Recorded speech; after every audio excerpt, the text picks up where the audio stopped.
Okay, guys and girls, so you are getting this video because you have submitted your creating El Nino assignment. And so I'm going to go over this with you. And the exciting thing about this is by the end, you actually meet our second suspect.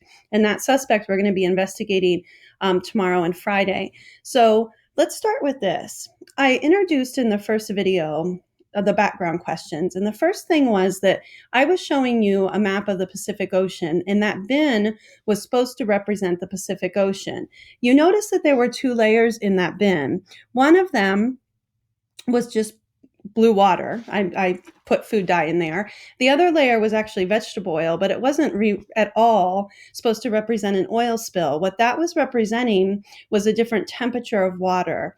And so the blue in there, this is question number 2, that's supposed to be colder ocean water, and the vegetable oil was supposed to be warmer. And that all has to do with the sun's energy not being able to not being able to reach as far down into the bottom of the ocean. Now, the global wind that the hairdryer was representing is the wind that blows near the equator. And this actually blows opposite from the westerly winds. So you saw the trade winds blowing from the east and toward the west. So the first scenario I turned on the hairdryer under normal conditions in the Pacific Ocean. And this is what you should have selected. You should have circled that it was the yellow one. Now let's look at the features here. And I understand it was kind of tough to see with the hairdryer I had in the size of the bin. But we have Asia in the west, and then California here on the east. And normally the trade winds blow east to west. And so it ends up stacking warmer water by Asia. This is normally what happens in the Pacific Ocean. So the two questions that went with this, and by the way, another word for normal conditions you'll sometimes hear is neutral conditions. So we see that warm water is in the west of the Pacific, and that means that California normally has cooler water by it. So again, that was our first situation. Then I shared with you about something else called El Nino. And you'll remember me saying that this was a Spanish word that means the boy, referring to the Christ child, because this was the first noticed near Christmas time in South America. So during El Nino events, something happens. Sometimes the trade winds just die down, but sometimes during a strong El Nino, they actually reverse. And so that's what this is showing. You notice here, the trade winds are going west to east. That is not normal. And scientists do not know why this happens, and it doesn't happen in a regular pattern, but they know sometimes it does, and it very much affects climate in the areas that are surrounded by the Pacific Ocean. So notice the difference. If I go back here, this is normal. Trade winds going east to west and blowing warmer water towards Asia. This is what happens during a strong El Nino. The trade winds reverse, and you look and you see warm water stacking up by California and not by Asia.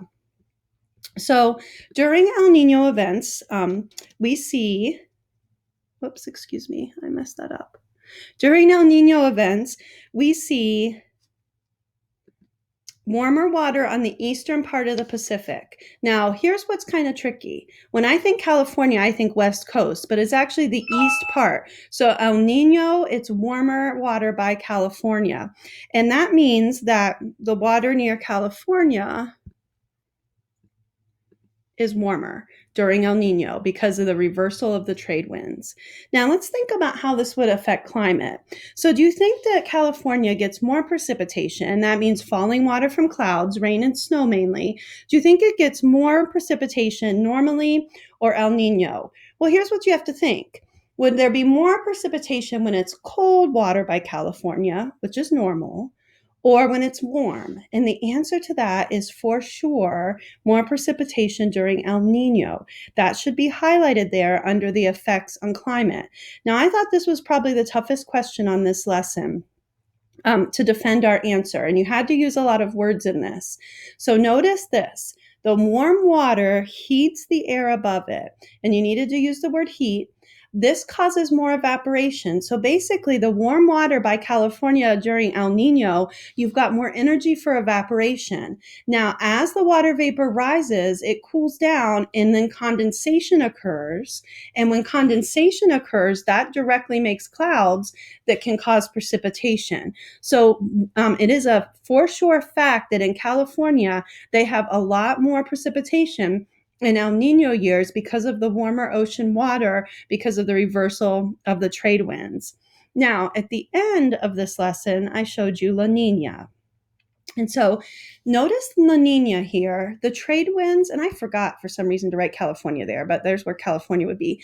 The trade winds, I said in the video, are like on steroids. Sometimes you have a super, super strong trade wind. So it goes east to west. Well, what's the effect in California? My students, this is suspect number 2. La Nina has the ability to push this warm water way far away from California. And then you have colder water over here by California. And that is not an ideal situation. So during La Nina, the water's colder than normal, bringing less precipitation, less energy for evaporation, less raw material, less water vapor to be condensed into clouds. So there you have it. La Nina is the suspect that we're going to investigate fully tomorrow and Friday with exhibits D, E, and F. Also, if you did not yet, this quick video, I think it's only 49 seconds, it does an excellent job of showing you the difference between El Nino, La Nina, and neutral, or you can say normal conditions. So it's in your doc. Feel free to look at that again.